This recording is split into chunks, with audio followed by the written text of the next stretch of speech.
The iPhone 16 Pro is barely a month old, but we're already hearing some serious rumors about next year's replacement. And the newest camera supposition for the iPhone 17 Pro has got me considering delaying my iPhone update. According to a research note from the generally reputable analyst Jeff Pugh, both the iPhone 17 Pro and 17 Pro Max will see their 5x telephoto camera improve from a 12 megapixels sensor to a 48 megapixels one. Less excitingly, for me at least, the front camera will also be enhanced to a 24 megapixel sensor.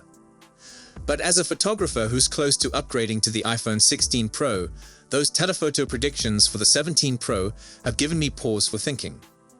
This year, the iPhone 16 Pro brought Apple's 5x telephoto camera to the smaller Pro model.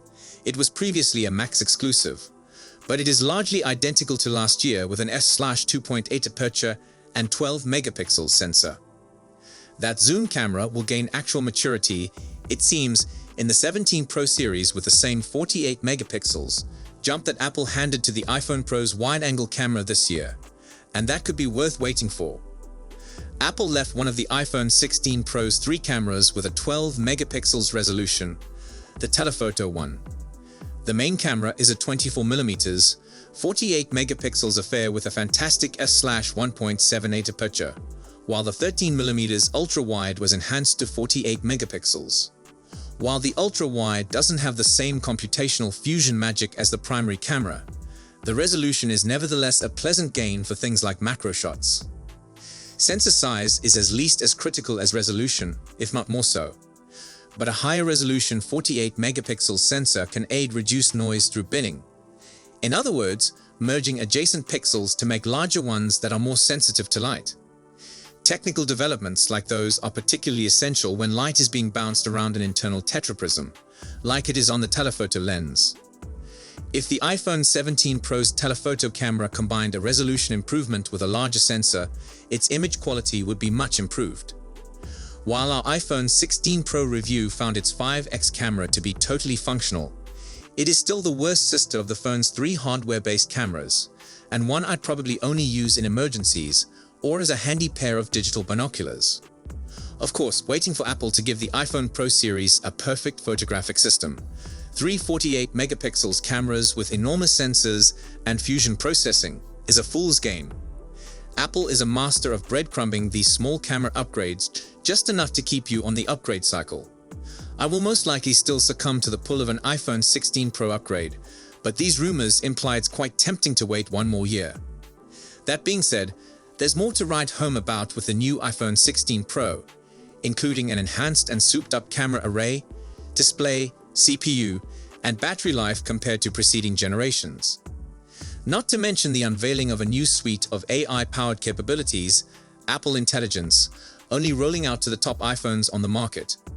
If you're on the fence about upgrading to this year's model, this iPhone 17 Pro versus iPhone 16 Pro comparison can assist, giving you an idea about whether it's worth it to buy now or wait.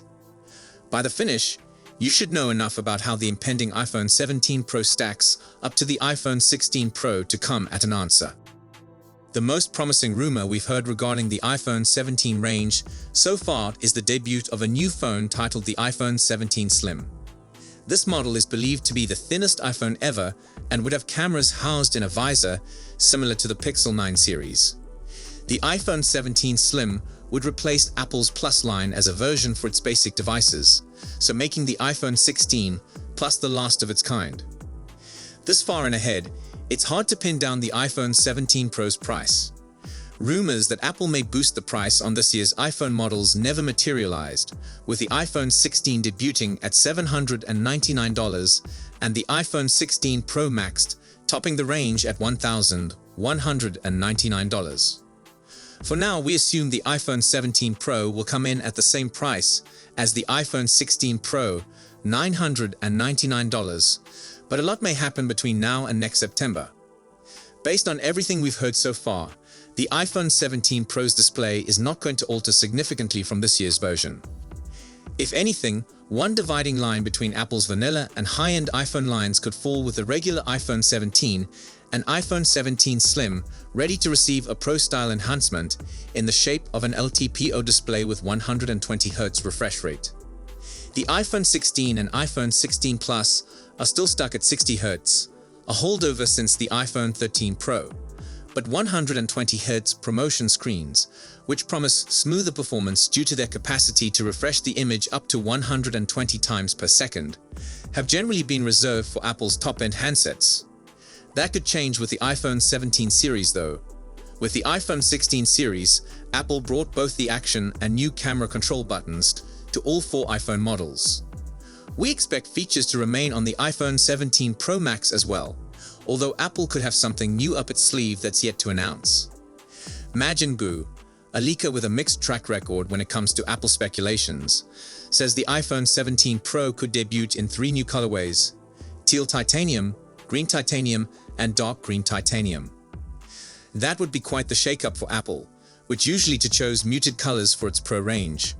For reference, the iPhone 16 Pro and iPhone 16 Pro Max are available in natural titanium, white titanium, black titanium, and desert titanium, a new metallic rose gold color. Another important nugget offered by Pew is that he believes that the iPhone 17 Pro Max in particular would feature a much narrowed dynamic island, due to the phone employing a smaller meta lens for its Face ID system. This might aid the design to look more seamless and closer to how the greatest Android phones look with their pinhole or under-display selfie cameras. These are a few of the biggest upgrades expected for the iPhone 17 Pro and 17 Pro Max, because Pew details that their displays will stay the same at 6.3 and 6.9 inches respectively, while also featuring A19 Pro chips that use TSMC's 3nm manufacturing process that's currently used by the iPhone 16 Pro models. When Apple unveils the iPhone 17 Pro in fall 2025, it looks like it could have a brighter hue in the spectrum, and it seems an internal design. The processing technology and the RAM on board will also be modified. However, the actual breakthrough in new processing tech may not emerge until the following year, with the iPhone 18 Pro. As for the RAM, there'll be more in next year's iPhones than today. The iPhone 16 range all contain 8 gigs of RAM, which allows them to run Apple Intelligence. Previously, the iPhone 15 Pro and Pro Max had this much, but the normal iPhone 15 and 15 Plus had 6 gigabytes, which is why they can't handle Apple Intelligence. A former report has stated that the iPhone 17 Pro and Pro Max will expand this to 12 gigs, according to a claim made on Weibo by someone calling himself mobile phone chip expert, who has previously produced precise forecasts in this field. As Macrumors adds, terms like 3 nanometer and 2 nanometer describe generations of chip manufacturing technology, each with its own set of design rules and architecture. As these figures decline, they often reflect decreasing transistor sizes.